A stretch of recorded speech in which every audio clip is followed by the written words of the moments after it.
Indo-British Advanced Pain Clinic, నొప్పి మాయం surgery దూరం. For appointments 9155515563. అందరికీ నమస్కారం. నేను Swaroopa Potlapalli. Welcome to I dream.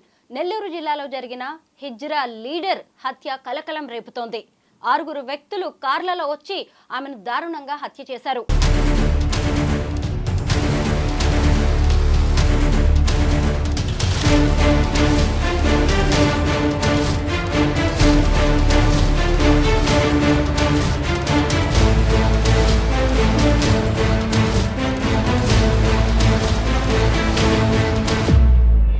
రెండు గ్యాంగుల మధ్య వారే ఈ హత్యకు కారణం అనేది ఇప్పుడు కొత్త ప్రశ్నలు రేకెత్తిస్తోంది. ఇంకొక వైపు చూస్తే హైదరాబాద్లో 7 హిజ్రాలను పోలీసులు అరెస్ట్ చేశారు. ఎందుకు అంటే వాళ్ళు ఓ గృహ ప్రవేశ కార్యక్రమానికి వెళ్లి ఇష్టం వచ్చినట్టుగా బిహేవ్ చేయడంతో 7 పోలీసులు కటకటాల వెనక్కి నెట్టాల్సి వచ్చింది. ఇప్పుడు ఈ సంఘటనలు చూసినప్పుడు ట్రాన్స్జెండర్స్ కి సంబంధించి అనేక విషయాలు బయటకు వస్తున్నాయి. ముఖ్యంగా వాళ్ళు ఇన్కమ్ కోసం ఎంచుకుంటున్న మార్గాలు అనేవి అవి రాంగ్ ట్రాక్ లోకి వెళ్ళి ఇలా వారిని కూడా ఇబ్బందుల్లోకి నెడుతున్నట్టుగా మనకి తెలుస్తుంది.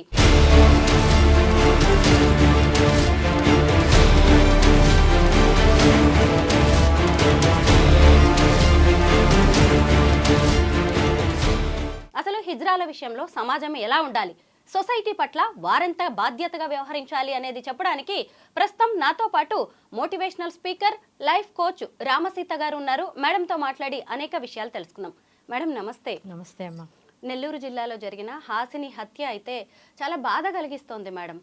ముఖ్యంగా వాళ్ళల్లో వాళ్ళకే గొడవలయ్యి ఇలా మర్డర్స్ వరకు వెళ్ళడాన్ని మనం ఎలా చూడొచ్చు అంటారు? ఎగ్జాక్ట్లీ అమ్మా. న్యూస్ వినంగానే చాలా బాధాకరమైన విషయం. ఎందుకంటే ఈ మధ్యకాలంలో ఇది ఒక పెద్ద సోషల్ ప్రాబ్లం అయిపోయింది.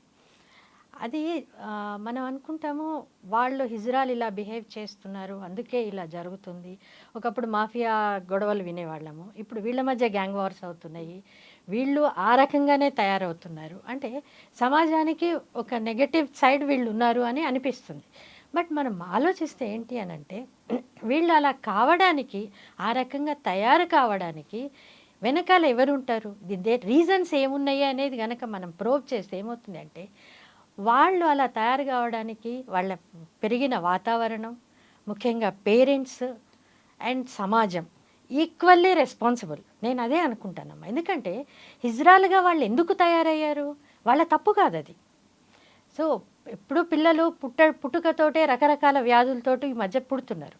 ఇది కూడా మనం అలాగే తీసుకుంటే ఎందుకంటే వాళ్ళ తప్పులేదు, ఇట్స్ జీన్స్, వాళ్ళల్లో ఉండే జెనెటిక్ మార్పుల వల్ల ఆ రకంగా వాళ్ళు తయారవుతారు.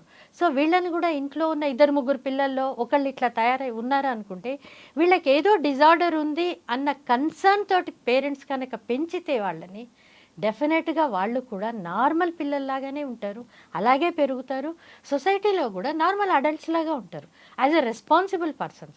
బట్ అన్ఫార్చునేట్లీ ఏంటి అంటే బాధాకరమైన విషయం ఏంటంటే పేరెంట్సే వాళ్ళని చిన్నప్పటి నుంచి వాళ్ళ సమస్యని అర్థం చేసుకోకుండా వాళ్ళల్లో ఉండే ఈ మార్పు ఎందుకు ఇట్లా అవుతున్నారు, మిగిలిన వాళ్ళలాగా నార్మల్గా ఎందుకు లేరు అని కొంచెం ఎనాలిసిస్ చేయకుండా, వాళ్ళ పరిస్థితి అర్థం చేసుకోకుండా.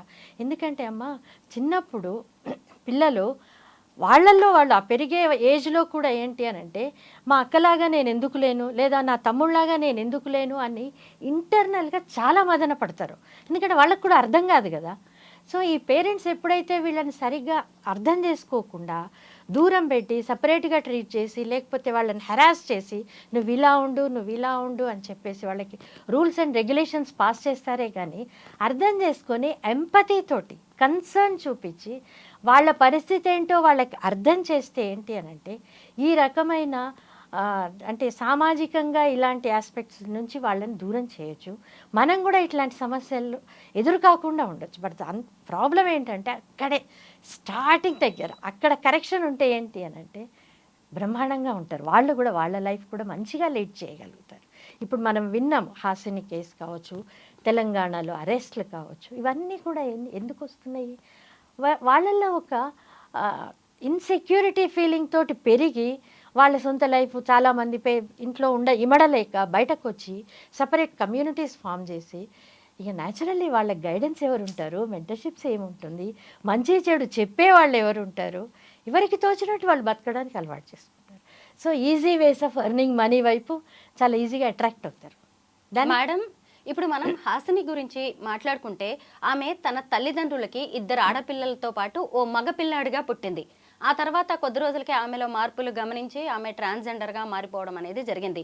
ఇప్పుడు చూస్తే ఇదే హాసిని అదే హిజ్రాలకి ఒక లీడర్గా మారింది. ఆంధ్రప్రదేశ్లోని 10,000 మంది హిజ్రాలకి ఆమె నాయకురాలుగా ఉంది. అయితే ఇంకొక గ్యాంగ్తో జరిగిన వార్ వల్ల ఈరోజు ఆమె హత్యకు గురవ్వాల్సి వచ్చింది. ఎక్కడో పూజకు వెళ్ళొస్తుండగా 2 కార్లలో వచ్చిన 6 యువకులు వాళ్ళని అడ్డగించి ఆమె మీద కత్తులతో దాడి చేశారు. అసలు ఆమె హత్య జరిగిన విధానం చూస్తుంటే ఎంత పగతో కక్షతో ఆమె మీద అటాక్ చేశారనేది కూడా అర్థమవుతుంది మేడం. హిజ్రాలు అనే వాళ్ళు సొసైటీని వాళ్ళని యాక్సెప్ట్ చేయట్లేదు. అలాంటిది వాళ్ళలో వాళ్ళకు కూడా పడట్లేదు. దీన్ని మనం ఎలా చూడాలి? ఎందుకు అంటే అమ్మ, ఎప్పుడైతే గ్యాంగ్స్ అన్నామో సో వాళ్ళ పర్పసెస్ వేరే ఉంటాయి. ఒకళ్ళతో ఒకళ్ళు పోటీ పడడము, ఇల్లీగల్గా ఇన్కమ్ ఎర్న్ చేయాలనుకోవడము. There is no limit. ఎప్పుడైతే మనం ఇల్లీగల్ యాక్టివిటీస్ వైపు వాళ్ళు వెళ్తున్నారో లిమిటేషన్ ఏమి ఉండదు కదా. వాళ్ళకి ఈజీగా సంపాదించవచ్చు, లేదా వీళ్ళని చూసి వాళ్ళు, వాళ్ళని చూసి వీళ్ళు, నీకన్నా నేను, పోటీ తత్వము, సెటిల్మెంట్స్, ఎవ్రీథింగ్ ఎక్కడైనా కూడా. సో దీంట్లో ఏంటి అని అంటే వీళ్ళకి సపోర్ట్ చేసేవాళ్ళు కొంతమంది ఉంటారు, వాళ్ళకి సపోర్ట్ చేసేవాళ్ళు ఉంటారు, అండ్ అడ్వాంటేజ్ తీసుకునే వాళ్ళు ఉంటారు ఆల్ లెవెల్స్లో. మనం పర్సనల్గా ఎవరిని పేరు పెట్టి అనలేము, బట్ డెఫినెట్గా ఇట్లాంటి వాళ్ళు ఉన్నప్పుడు వీళ్ళని అడ్డం పెట్టుకొని సంపాదించే గ్యాంగ్స్ వేరే ఉంటాయి, ఖచ్చితంగా ఉంటాయి. సో ఇవన్నీ ఉన్నప్పుడు ఏంటి అని అంటే ఎక్కడో అక్కడ వీళ్ళకి డిఫరెన్సెస్ క్రియేట్ అయ్యి అది పీక్ లెవెల్కి వెళ్ళిపోతాయి. దానికి రిజల్టే ఇది. అవును మేడం.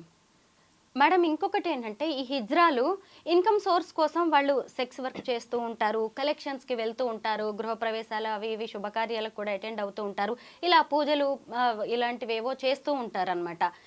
నేను ఒక 4 నెలల క్రితం షీలా అనే అమ్మాయిది హైదరాబాద్లో ఒక మర్డర్ జరిగింది. దాని గురించి కూడా నేను డిస్కస్ చేయడం అనేది జరిగింది మేడం. ఆ అమ్మాయిని కూడా అంతే, కొంతమంది తీసుకువెళ్ళి ప్రాస్టిట్యూషన్ కోసమని దారుణంగా చంపేశారు. ఇలాగా హిజ్రాలు తెలియకుండానే ఒక ప్రమాదంలోకి నెట్టివేయబడుతున్నారు. అంటే ఇక్కడ వీళ్ళు ఎంచుకుంటున్న మార్గం కూడా దానికి కారణం కాదంటారా? ఇంకొక వైపు చూసినప్పుడు మనం మళ్ళీ హాసిని టాపిక్ వద్దాం మేడం. ఈ హాసిని టాపిక్లో కూడా ఒక శ్రీకాకుళం చెందిన వ్యక్తి నెల్లూరుకు వచ్చి స్థిరపడ్డాడు. అతను ఒక బేల్దారి మేస్త్రి. ఇతను సెటిల్మెంట్లు చేసే వరకు వెళ్ళాడు. ఇతనే ఈమె హత్య వెనక ఉన్నాడు అనేది తెలుస్తుంది. పోలీసులు కూడా ఈ హిజ్రాల మర్డర్స్కి సంబంధించి పెద్దగా రియాక్ట్ అవ్వట్లేదు, మిగతా సమాజానికి సంబంధించి అయినట్టుగా అనేది కూడా కనిపిస్తోంది. ఎందుకు మేడం ఇక్కడ ఒక వ్యవస్థలో కూడా ఇలాంటి లోపం ఎందుకు కనిపిస్తుంది? వివక్ష ఎందుకు కనిపిస్తుంది? ఎందుకు అంటే హిజ్రాలు కూడా మన వ్యవస్థలో ఒక పార్ట్ అని సమాజం యాక్సెప్ట్ చేయట్లేదు. సమాజానికి వాళ్ళు ఒక రుగ్మతలాగా చూస్తున్నారు. That is the reason. ఎందుకంటే వాళ్ళు కూడా మనలాంటి మనుషులే అన్న థాట్ కనుక సమాజంలో ఉండే ప్రతి ఒక్కళ్ళు ఆలోచిస్తే వాళ్ళ తప్పు లేకుండా వేరియస్ రీజన్స్ వల్ల దారి తప్పారు, కరెక్టే. కానీ దారి తప్పిన వాళ్ళు అక్కడే ఉండాలని ఏమీ లేదు. సర్కమ్స్టెన్సెస్ అలా లీడ్ చేసినాయి కాబట్టి వాళ్ళు వేరే దారిలో వెళ్ళారు.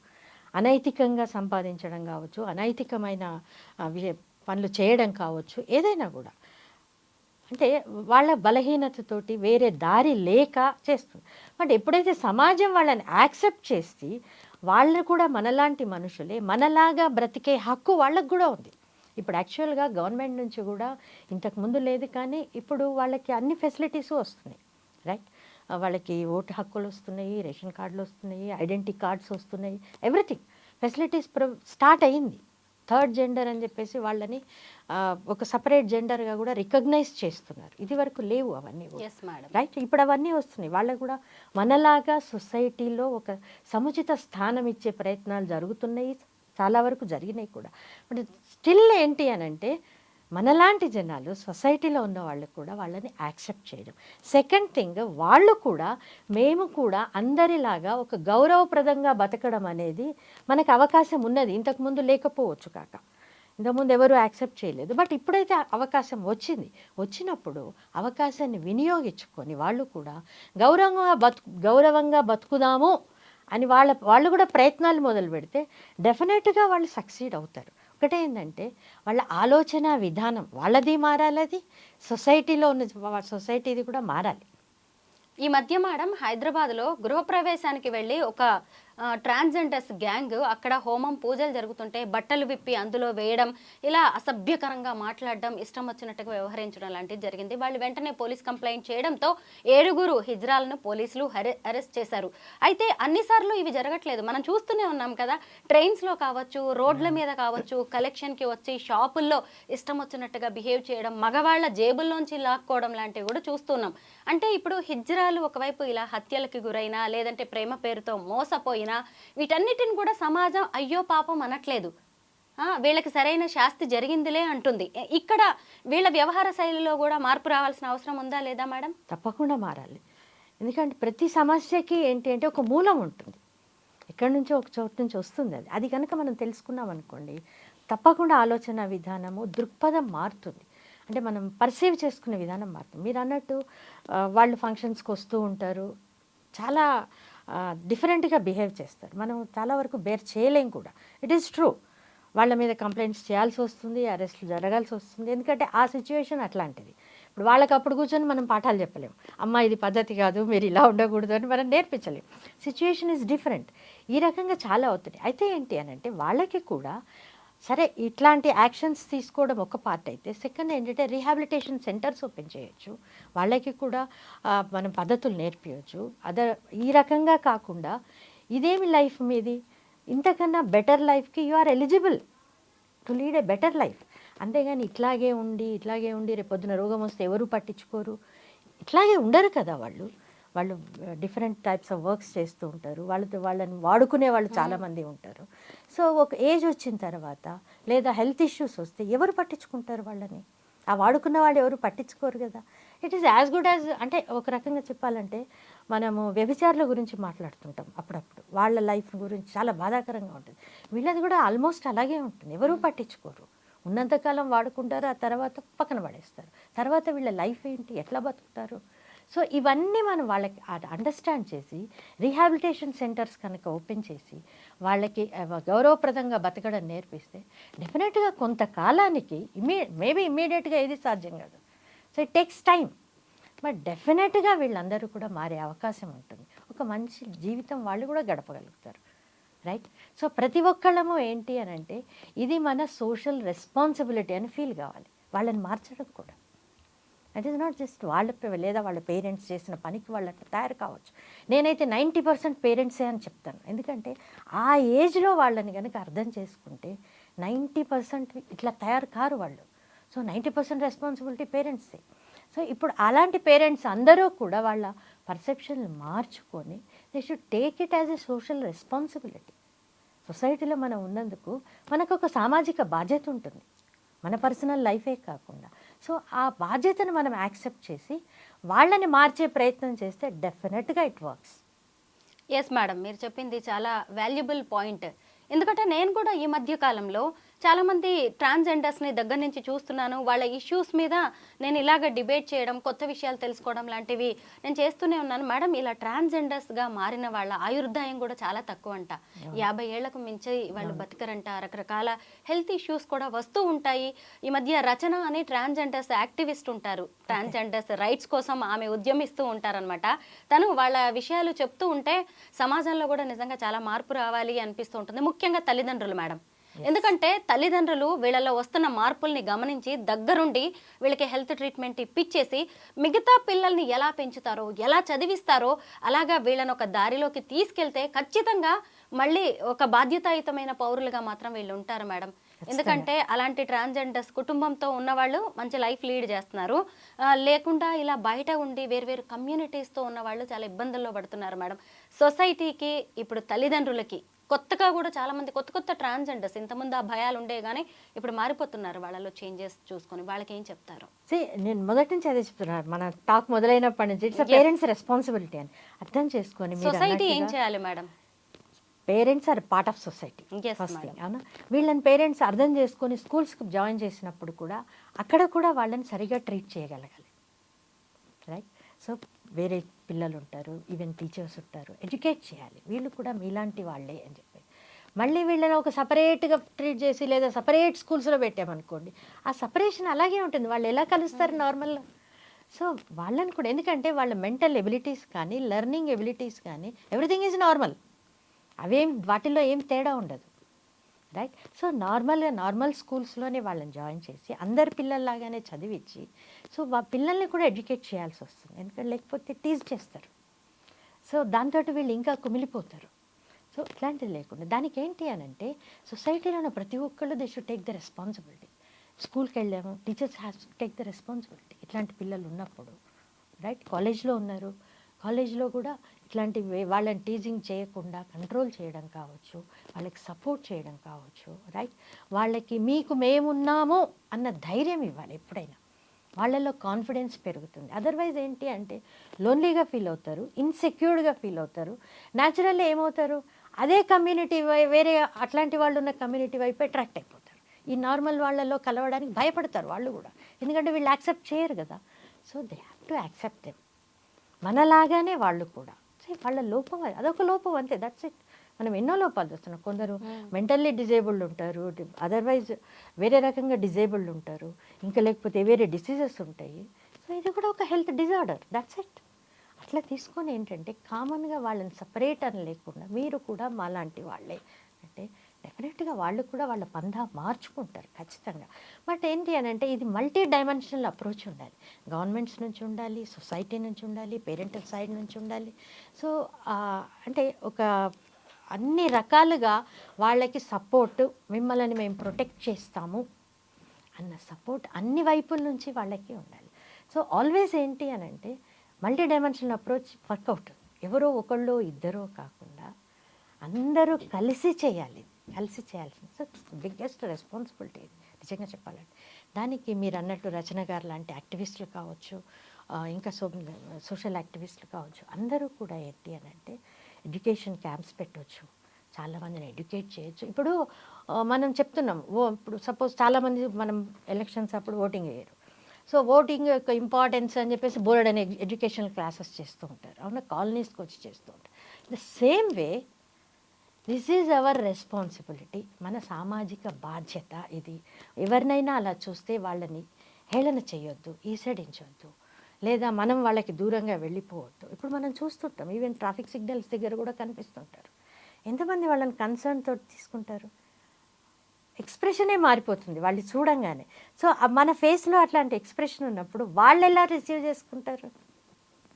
సో మనం మారకుండా, మనం వాళ్ళని ట్రీట్ చేసే విధానం మారకుండా, వాళ్ళు మారాలి, వాళ్ళు మంచిగా ఉండాలి, ఎందుకు ఇట్లాంటి పనులు చేస్తారు అని మనం అనడం, వాళ్ళ నుంచి పాజిటివ్ ఎక్స్పెక్టేషన్స్ పెట్టుకోవడం కరెక్ట్ కాదు కదా. So we should change first, everyone. ప్రతి ఒక్కళ్ళు అలా అనుకుంటే ఏంటి అంటే ఇట్ ఈస్ పాసిబుల్. మేడం, ఇప్పటిదాకా మనం ట్రాన్స్జెండర్స్ హత్యలు, అరెస్టుల గురించే మాట్లాడుకున్నాం. ఇప్పుడు ఇంకొక ఎమోషనల్ థింగ్ ఉంది మేడం, అదే ప్రేమ, పెళ్ళి. చాలామంది ట్రాన్స్జెండర్స్ మేడం ప్రేమలో పడిపోయి, వాళ్ళు మనుషులే కదా, కామన్గా అందరికీ మనకి ఉండే ఫీలింగ్సే వాళ్ళకి ఉంటాయి. ఎవరైనా కాస్త ఇష్టపడగానే అబ్బాయిలు వాళ్ళు ప్రేమ అనుకుని దాన్ని నమ్మేస్తూ ఉంటారు. వాళ్ళేమో కొద్ది రోజులు వాళ్ళతో ఉండి మోజు తీర్చుకొని వదిలేసి వెళ్ళిపోతూ ఉంటారు, డబ్బులు తీసుకొని వాళ్ళ దారి వాళ్ళు చూసుకొని ఇంకొక జీవితంలో వాళ్ళు సెటిల్ అయిపోతున్నారు. ఇక్కడ చూస్తే మళ్ళీ నష్టపోతుంది ఈ ట్రాన్స్జెండర్సే. ఈ అంకితారాజ్ అనే ఆమెది ఇప్పుడు ఒక బెస్ట్ ఎగ్జాంపుల్గా దీన్ని చెప్పొచ్చు మేడం. ఎందుకు అంటే అంకితారాజ్ అనే అమ్మాయి కూడా ఒక అతన్ని పెళ్లి చేసుకుంది, తర్వాత ఇద్దరు అందరికి ఇంటర్వ్యూస్ ఇచ్చారు, మనం కూడా సొసైటీ వాళ్ళని ఒక హీరోస్ లా చూసాము. తీరా చూస్తే కొద్ది రోజులు అయ్యేసరికి ఇద్దరు సెపరేట్ అయ్యారు. అయితే నాకు ఇక్కడ పాజిటివ్గా అనిపించింది ఏంటంటే మేడం, ఆ అమ్మాయి మూవ్ ఆన్ అయిపోవాలి, ఇంకా ఎవరి జీవితాల వాళ్ళవి అని మెసేజ్ ఇస్తుంది. ఈ హిజ్రాల పెళ్ళిళ్ళు, ప్రేమల్ని మనం ఎలా చూడొచ్చు? ఒకటి హిజ్రాల పెళ్ళిళ్ళు అని మనం డిస్కస్ చేస్తున్నాం, కానీ ఈ మధ్యకాలంలో ప్రేమలు, పెళ్ళిళ్ళు అన్నీ అలాగే ఉన్నాయి. ఎస్ మేడం, ఓన్లీ వీళ్ళకే ఏం లేవు. సో పెళ్ళిళ్ళు చేసుకుంటున్నారు, కొందరు మోసం చేస్తున్నారు, కొందరు వెళ్ళిపోతున్నారు. సేమ్ థింగ్ ఇయర్ కూడా. సో వీళ్ళు కూడా అవతలి వాళ్ళని అర్థం చేసుకోవడం కావచ్చు, సేమ్ థింగ్ జరుగుతుందమ్మా. ఎందుకంటే వాడుకునే వాళ్ళు ఎప్పుడూ ఉంటారు, అన్డ్యూ అడ్వాంటేజ్ తీసుకునేవాళ్ళు. సో హిజ్రాలు కూడా ఆలోచించుకోవాలి, ఇది నిజమైన ప్రేమేనా, నిజంగానే ఉండగలుగుతారా వీళ్ళు. సో ఎన్ష్యూర్ చేసుకోవాలి, ఎన్ష్యూర్ చేసుకొని ఆ తర్వాత ఇట్స్ గుడ్ థింగ్. మ్యారేజ్ దాకా వచ్చారు అని అంటే ఒక రకమైన పాజిటివ్ థింగ్ అది, అంతే కదా. ఇంతకుముందు ఎప్పుడు లేదు, పాస్ట్లో అలా ఎప్పుడూ లేదు. ఈ మధ్యకాలంలో మనం వింటున్నాం ఇజ్రాయల్ మ్యారేజ్ చేసుకుంటున్నారు, ఇట్లాంటివన్నీ. So it is good thing. ఒకటేంటంటే ఆ మ్యారేజ్ స్టెబిలైజ్డ్గా ఉండడానికి, ఆ రిలేషన్షిప్ ఎప్పటికీ ఉండడానికి ఏంటి అని అంటే ముందు నుంచి వాళ్ళ మధ్య ఉన్న పరిచయం కావచ్చు, వాళ్ళ ఒకళ్ళ మీద ఒకళ్ళు నమ్మకం కావచ్చు, ఇవన్నీ కూడా ఆ అమ్మాయి హిజ్రా ఎవరైతే ఉందో ఆమె వాళ్ళు ఎన్ష్యూర్ చేసుకొని తర్వాత మ్యారీడ్ లైఫ్లోకి ఎంటర్ అయితే సక్సెస్ఫుల్గా ఉండే ఛాన్సెస్ ఎక్కువ ఉంటాయి. రైట్, ఫైనాన్షియల్ మ్యాటర్స్ కావచ్చు, ఎవ్రీథింగ్ ముందే ఎన్ష్యూర్ చేసుకోవడం. సో గుడ్డిగా అమ్మాయి నన్ను ఎవరు పెళ్లి చేసుకోవడానికి రెడీ అయిపోయారు అనగానే ఎక్సైట్ అయిపోయి ఎమోషనల్ అయిపోయి పెళ్ళిళ్ళు చేసేసుకున్నారు అనుకుని మీరు అన్నట్టు అది 4 రోజులే ఉంటుంది. ఎందుకంటే అవతల వాళ్ళకి ఈ ఎమోషన్స్ ఎక్సైట్మెంట్ ఉండకపోవచ్చు కదా. బ్యాక్ ఆఫ్ ది మైండ్ ఏదో ఇంటెన్షన్ తోటి చేసుకున్నారు అనుకోండి, it happens like that. So జాగ్రత్త పడాల్సిందే. నేను ఒకటే చెప్తాను, వీళ్ళే ఇందాకే అన్నట్టుగా వీళ్ళే కాదు, ప్రతి ఒక్కళ్ళు ఆడపిల్ల ఎప్పుడైనా కూడా ప్రేమ వివాహము ఏదైనా వచ్చినప్పుడు జాగ్రత్తగా ఆలోచించడం చాలా ఇంపార్టెంట్. తొందరపడకుండా పేరెంట్స్ సపోర్ట్ ఉన్న చోట పేరెంట్స్ సపోర్ట్ తీసుకొని, లేదా మీకు అడ్వైస్ ఇచ్చే వాళ్ళ దగ్గర తీసుకొని అడ్వైస్ తీసుకోవడం కానీ. ఎందుకంటే చాలా వింటున్నాం కదా ఈ మధ్య. సో డిఫరెంట్ పాజిటివ్ నెగటివే ఎక్కువ వింటున్నాం ప్రేమ పెళ్ళిళ్ళ గురించి. తల్లిదండ్రులు కుటుంబంతో కలిసి ఉంటున్న ట్రాన్స్జెండర్స్కి కూడా మేడం ఒక పెళ్ళి అనేది ఉండదు, తోడు అనేది ఉండదు. అంటే అక్కడ ఆ సొసైటీ మన వాళ్ళందరూ కూడా డిసైడ్ అయిపోయి ఉన్నారు, వీళ్ళని ఎవరు పెళ్లి చేసుకుంటారులే, వీళ్ళ కోసం ఎవరు వస్తారులే అని. ఇప్పుడు ఒక కూతురికి పెళ్లి చేసేటప్పుడు కట్న కానుకలు ఎంత ఇస్తాము, అల్లుడు ఎలా ఉండాలి అని చూసుకుంటారు. ఎలాంటి కోడల్ని తెచ్చుకోవాలనేది చూసినప్పుడు తను కూడా మనిషే, తనకి ఒక తోడు ఉండాలి అనేది ఒక తల్లిదండ్రుల్లో, కుటుంబంలో, సమాజంలో మార్పు ఖచ్చితంగా రావాల్సిన అవసరం ఉంది కదా. ఆలోచించాలి కదా మనం కూడా. ఖచ్చితంగా ఆలోచించాలి. ఎందుకంటే వాళ్ళు కూడా మనుషులే కదా, వాళ్ళకే కోరికలు ఉంటాయి, వాళ్ళ లైఫ్ కూడా సెటిల్ కావాలి. తప్పకుండా ఆలోచించాలి. ఒకటే ఏంటి అని అంటే కరెక్ట్, ఇప్పుడు మనం మాట్లాడుకున్నట్లుగానే అవతలి పర్సన్ రైట్ పర్సన్ దొరికినప్పుడు ఇవన్నీ ఈ ట్రాన్స్జెండర్ని యాక్సెప్ట్ చేసేవాళ్ళు అన్ని రకాలుగా తప్పకుండా వాళ్ళ లైఫ్ సెటిల్ అవుతుంది. అయితే ఈ లోపల ఏంటి అని అంటే పేరెంట్స్ కూడా వీళ్ళకి ఫైనాన్షియల్ సపోర్ట్ కూడా అరేంజ్ చేయాలి. వీళ్ళకి సెక్యూరిటీ చాలా అవసరం కదా. సో వీళ్ళకి రైట్ పర్సన్ దొరకాలి, అవునా, వీళ్ళ లైఫ్ సెటిల్ కావాలి. సో వీళ్ళని చదివించడం కావచ్చు. ఇప్పుడు ఇంకొక అమ్మాయికి పెళ్లి చేస్తారు, ఆమెకు ఫైనాన్షియల్లీ సపోర్ట్ ఇస్తారు, కట్నం ద్వారా కావచ్చు, వేరే రకంగా కావచ్చు, cash or kind what ever ఇస్తారు, అబ్బాయికి ఇస్తారు. సేమ్ వే ఈ అమ్మాయికి కూడా ఈ ట్రాన్స్జెండర్ చైల్డ్ ఎవరైతే ఉంటుందో ఆమెకు కూడా ఫైనాన్షియల్ సపోర్ట్ అనేది పేరెంట్స్ ఇవ్వాలి. రైట్. సో అప్పుడు ఏంటి అని అంటే ఫస్ట్ థింగ్ వాళ్ళు ఇన్సెక్యూరిటీ ఫీలింగ్ ఉండదు, హ్యాపీగా బతకగలుగుతారు, కంఫర్టబుల్గా ఉంటారు. సో వాళ్ళకి ఇష్టపడి వాళ్ళని యాక్సెప్ట్ చేసే పర్సన్ దొరికినప్పుడు మ్యారేజ్ చేయడం బ్రహ్మాండంగా ఉంటుంది, లైఫ్ హ్యాపీగా గడుపుతారు వాళ్ళు కూడా. Otherwise also parental support, and పేరెంట్సే కాదండి, తోడబుట్టిన వాళ్ళు కూడా, సిబ్లింగ్స్ కూడా సపోర్ట్ చేయాలి ఇట్లాంటి వాళ్ళు, మీకు మేము ఉన్నాము అనేది. సో ఫైనాన్షియల్ సపోర్టు ఇవన్నీ ఉన్నప్పుడు ఏంటి అని అంటే వీళ్ళు కూడా ధైర్యంగా బతుకు లీడ్ చేయగలుగుతారు. ఇందాక మనం మాట్లాడుకున్నాం చూసారా, సెటిల్మెంట్స్, గ్యాంగ్ వార్లు, లేకపోతే ఇంకేవో పనులు, ఫంక్షన్స్కి వెళ్ళడాలు, ఇట్లాంటి అవసరాలు రాకుండా హ్యాపీగా బతుకుతారు. అట్లాంటి చోటికి వెళ్ళి ఉండడం వాళ్ళకు కూడా ఇష్టం ఉండకపోవచ్చు. ఫంక్షన్స్కి వెళ్ళి ఏదో చేయాలని వాళ్ళు మాత్రం ఎందుకు అనుకుంటారు, అనుకోకపోవచ్చు, తప్పదు కాబట్టి చేస్తారేమో. సో అట్లాంటి అవసరమే రాలేదనుకోండి, హ్యాపీగా ఉంటారు కదా. అయితే ఈ మధ్య గవర్నమెంట్లో కూడా చాలా మార్పు వచ్చింది మేడం. వీళ్ళని కూడా థర్డ్ జెండర్గా గుర్తించి వాళ్ళకు కూడా అన్ని సౌకర్యాలు మిగతా వాళ్ళకి ఇచ్చినట్టే ఉద్యోగాలు, చదువు, వైద్యం అన్నిట్లో అవకాశాలు కల్పించడానికి ప్రభుత్వం ప్రయత్నిస్తోంది. అధికారులు కూడా దీన్ని ఒక సీరియస్ ఇష్యూగా తీసుకొని, అంటే వీళ్ళు సైడ్ ట్రాక్ పట్టకుండా మనమంతూ ఏం చేయాలో చేస్తున్నారు. డిసెంబర్ 7వ తారీఖున ఐపీఎస్ మహేష్ భగవత్ గారు కూడా కొంతమందికి పోలీస్ జాబ్లు ఇవ్వబోతున్నారు మేడం. అలాగే ఇప్పటికే కొంతమంది డాక్టర్స్గా వేరు ప్రొఫెషన్స్లో కూడా ట్రాన్స్జెండర్స్ సెటిల్ అవుతున్నారు. అంటే మనం ఈ బయట చిల్లర వేషాలు వేస్తున్న వాళ్ళ గురించే సమాజం ట్రాన్స్జెండర్స్ని నెగిటివ్గా చూస్తుంది తప్ప ఇంకో పాజిటివ్ కోణంలో కూడా వీళ్ళని మనం చూడొచ్చు. ఎందుకంటే ఏ తల్లిదండ్రులు అయితే నీ వల్ల మా పరువు పోయిందంటున్నారో ఈరోజు నిన్ను చూసి గర్వపడుతున్నాం అనే స్థాయికి వస్తున్న ట్రాన్స్జెండర్స్ కూడా ఉన్నారు. ఇది ఎక్కడ ఉంది అంటే మనం ఇచ్చిన సపోర్ట్ని బట్టే కదా. ఎగ్జాక్ట్లీ, గవర్నమెంట్, తల్లిదండ్రులు, అలాంటి వాళ్ళు ఎంత బాగా ఎదుగుతున్నారు మేడం. మొత్తానికి నాకు ఒక్కటి అర్థమైంది, మీ మాటల ద్వారా కూడా చాలా మందికి అదే విషయం అర్థమై ఉండాలి. వాళ్ళ వైపు తప్పు జరుగుతుండవచ్చు, మన వైపు కూడా అలాంటి తప్పులేమీ జరగకుండా ఇక మీదట ట్రాన్స్జెండర్స్ విషయంలో మనం కూడా కొంచెం సపోర్ట్ ఇచ్చేలాగా ఆ దిశగా అడుగులు వేస్తే బాగుంటుంది అనుకుంటున్నాను. Thank you so much ma'am. Thanks.